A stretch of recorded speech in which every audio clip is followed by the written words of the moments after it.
Pagkagising ko nga ay inuna ko kagad isipin yung mga labahin. Pero bago nga ako naglaba ay naligo muna ako pagkagising ko para naman fresh ko.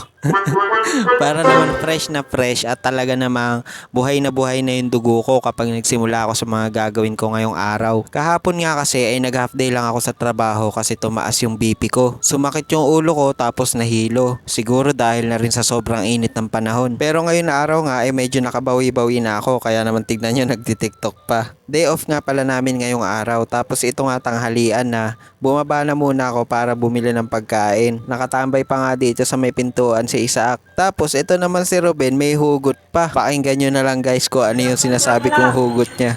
Ha? Nakakat nga pala sa babae ng loko sa akin. Ngayon ko lang na-realize na mali pala yung mga ginagawa ko para sa kanya. May hugot ang Wala ganun talaga nagagawa ng pagmamahal. Mahali ayan nga, nandito na ako sa bakery.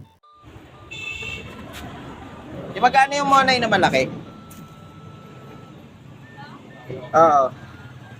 Yung isa? Ito lang. Isa lang.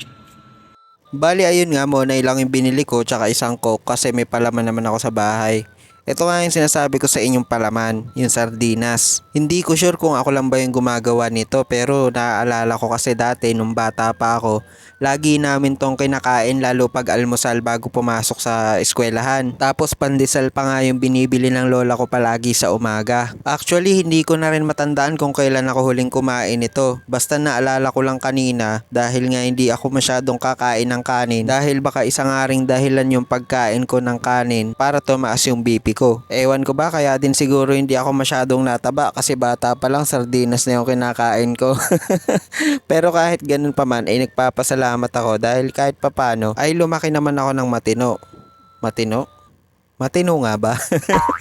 Kaya nga dyan habang kinakain ko yan, bumabalik sa akin lahat ng alaala noong iniwan mo ko. Ay sorry, iba pala yon. Pero alam nyo pagka hindi durog yung sardinas na kagaya nyan, hinihiwalay ko talaga yung tinik. Ako lang ba yung gumagawa rin ng ganun? Siguro sa iba ang weird pero para sa akin parang natural na lang yung ganyan. O siya, sige guys. Yun lang. Thank you for watching.